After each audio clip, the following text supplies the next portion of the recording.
En el módulo anterior entendimos que con los vectores presentados en el 2013, los seres humanos logramos convertir el texto en números o en grupos de números y por eso los llamamos vectores. También entendimos que en el 2017, gracias a la gente de Google, con esa arquitectura a la que llamamos Transformers, pudimos mapear o colocar, o como quieran decirle, cada uno de esos vectores en un espacio probabilístico multidimensional, en el que la posición de cada token vectorizado depende de una ponderación que el transformer hace de la importancia relativa de un elemento del prompt a la hora de producir un resultado.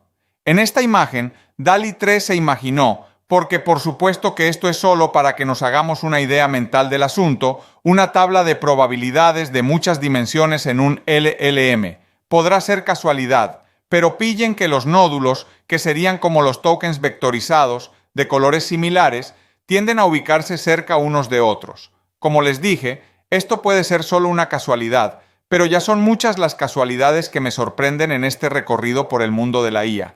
Es que miren, la instrucción que le di a DALL-E 3 fue que me diera una ilustración de cómo se imagina que sería un campo probabilístico multidimensional producto del entrenamiento de un LLM. Y DALL-E 3, que es de OpenAI, la misma compañía que produce ChatGPT, que es el modelo de lenguaje con el que DALL-E 3 entiende mi instrucción, juntó los tokens de colores similares más cerca que los de colores diferentes, tal y como hacen los Transformers. Yo no puedo afirmar nada, pero estas cosas me ponen a pensar. Espero que a ustedes también.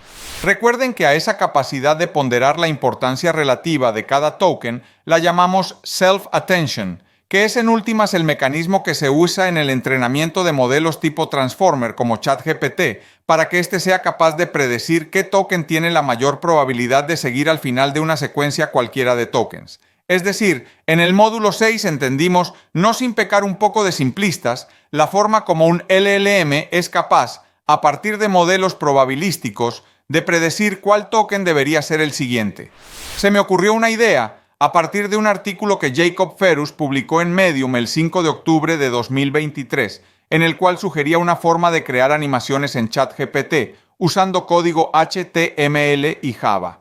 Mi idea era hacer un mapa mental de cómo funcionaría un transformer por dentro. Lo que hice fue pedirle a ChatGPT lo siguiente: generar un efecto HTML y JavaScript autónomo para una animación de lo que serían vectores que representan tokens agrupándose en el modelo tridimensional de un LLM cuando se está entrenando. Los vectores que tengan un contexto parecido deberán tener el mismo color. Empleé 4 colores para varios tipos de vectores. Y ChatGPT generó el código HTML que ven en la pantalla. Este código lo copié con el bloc de notas y lo grabé en un archivo plano que llamé vectores.html. Pero ChatGPT también generó un código en JavaScript que pueden ver ahora en pantalla. También copié este código y lo grabé en un archivo que nombré llmvectors3d.js. Luego, al darle doble clic al archivo vectores.html, se abrió, en una ventana del navegador, esta animación en la cual los vectores, representados como cubos, están divididos en 4 atractores con colores diferentes: rojo, verde, azul y morado. Cada vector cambia su color al acercarse a cualquiera de estos atractores, representando un tipo de contexto al que se está agrupando en el espacio de características del LLM durante el entrenamiento. Por supuesto que esto es solo una imagen mental de un transformer por dentro, no un video que alguien filmó con un microscopio, pero nos ayuda a entender un poco mejor este asunto.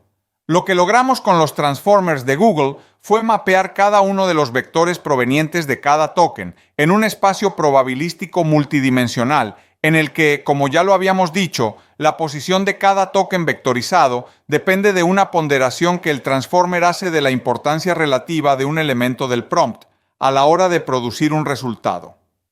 Dicha ponderación contextual está representada por los colores de los cubos. En fin, otra forma de mirar la misma idea o de poner en forma gráfica el tal mecanismo de self-attention que no solo ha sido divertida de implementar, sino que espero ayude a afianzar el concepto y de paso a sugerir posibles usos de los LLM, porque todavía hay gente que dice: sí, la IA ha avanzado mucho, pero ¿qué hago con ella? Pues haga simulaciones como esta y verá que se divierte un montón. Todo esto estuvo fabuloso. Sin embargo, ahora vamos a ingresar a terrenos que tienen muchos pozos con arena movediza. Nos va a tocar meternos a pensar y a discutir sobre el asunto de la conciencia y la sintiencia. Y para hacerlo, vamos a tener que ponernos a pensar un rato sobre algunas cosas sobre las que casi nunca nos ponemos a pensar. Empecemos diciendo que, aunque aceptemos que las tecnologías de IA de las que disponemos no son capaces de pensar, entre comillas, como los humanos, a veces pueden crear obras como imágenes o piezas de texto de calidad muy similar o incluso mejor que las que hacen muchos seres humanos. Y es acá donde es fácil confundir una cosa con otra, o el aserrín con el pan rallado, como dirían en España. Bueno, también puede ser que nos estemos enredando en asuntos puramente semánticos, porque si una IA produce obras similares a las de los humanos, puntos suspensivos, pues creo que bueno, ya entendieron mi punto. Algo parecido puede pensarse del tema de la conciencia.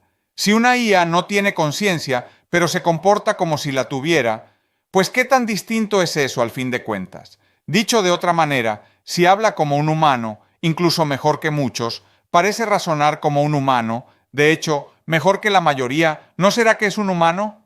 ¿No será que tiene conciencia? Tranquilos que no estoy afirmando que los LLM tienen conciencia, aunque tampoco lo estoy negando. Lo que estoy tratando es de moverles un poco el piso para que abordemos este tema con la mente un poquito más abierta. Es en este momento que me gustaría contarles, para que pensemos un ratico, de esta publicación de Anil Seth, un profesor británico de neurociencia cognitiva y computacional en la Universidad de Sussex. Esta publicación salió en Nautilus el 8 de mayo del 2023. El autor explica por qué considera que una IA consciente sería una idea realmente mala.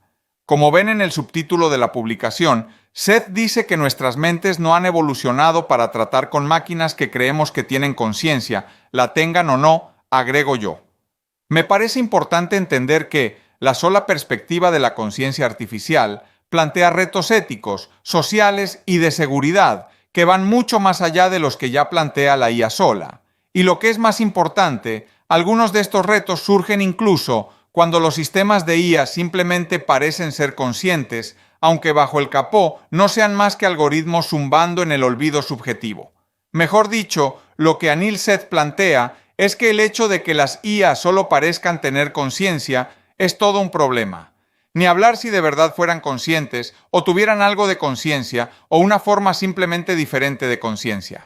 Pero sigamos adelante porque en el centro de toda esta conversación están los LLM. Pensemos esto con despacio. GPT-4 en realidad se entrenó para predecir la siguiente palabra de un documento utilizando un sistema probabilístico.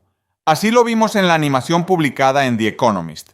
A partir de esto, hay muchos autores que se refieren a los LLM como simples loros estocásticos, es decir, como sistemas que hablan, calculando las palabras con una tabla de probabilidades, pero sin entender nada de lo que están diciendo. La verdad es que este término lo acuñó una muy respetada lingüista de la Universidad de Washington que se llama Emily Bender, en una publicación del 2021 que circuló mucho en Google, aún desde finales del 2020. ¿Será entonces que lo que producen los LLM son solo juegos de palabras? ¿Seguro? De una vez les digo que yo creo que no, aunque lo que yo crea no tiene por qué importarle a nadie, pues la verdad es que, como les dije en el módulo 1, yo no soy nadie en el mundo de la IA. Sin embargo, sin que afirme que los LLM tengan conciencia, me sostengo en que no son simples loros estocásticos. Más adelante les diré sobre qué bases sustento esta afirmación. Esto que les digo clasifica por ahora como un simple spoiler, pero pónganle cuidado a esto. La capacidad del ser humano de meterse en la cabeza de otra persona y entender lo que percibe, piensa y siente es uno de los mayores logros de nuestra especie. Nos permite empatizar con los demás, predecir su comportamiento e influir en sus acciones sin amenaza de fuerza. Aplicar la misma capacidad de modelado a uno mismo permite la introspección, la racionalización de nuestras acciones y la planificación del futuro. Esta capacidad de producir un modelo psicológico estable de uno mismo también se entiende como el núcleo del fenómeno que llamamos conciencia. Desde este punto de vista, la conciencia no es un misterioso fantasma en la máquina, sino simplemente la palabra que utilizamos para describir lo que se siente al modelarnos a nosotros mismos y a los demás. Los modeladores de secuencias como Lambda, y podría también decirse que GPT-4, aunque no son exactamente iguales, aprenden del lenguaje humano, incluidos los diálogos y las historias con múltiples personajes.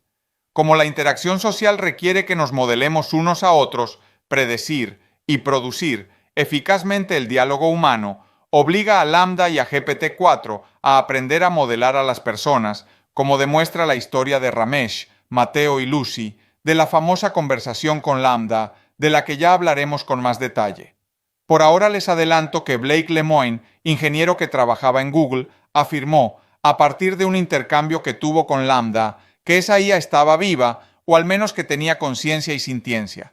En el siguiente módulo veremos un poco de ese famoso intercambio entre Lemoine y un LLM y las implicaciones que ha tenido en todo el mundo.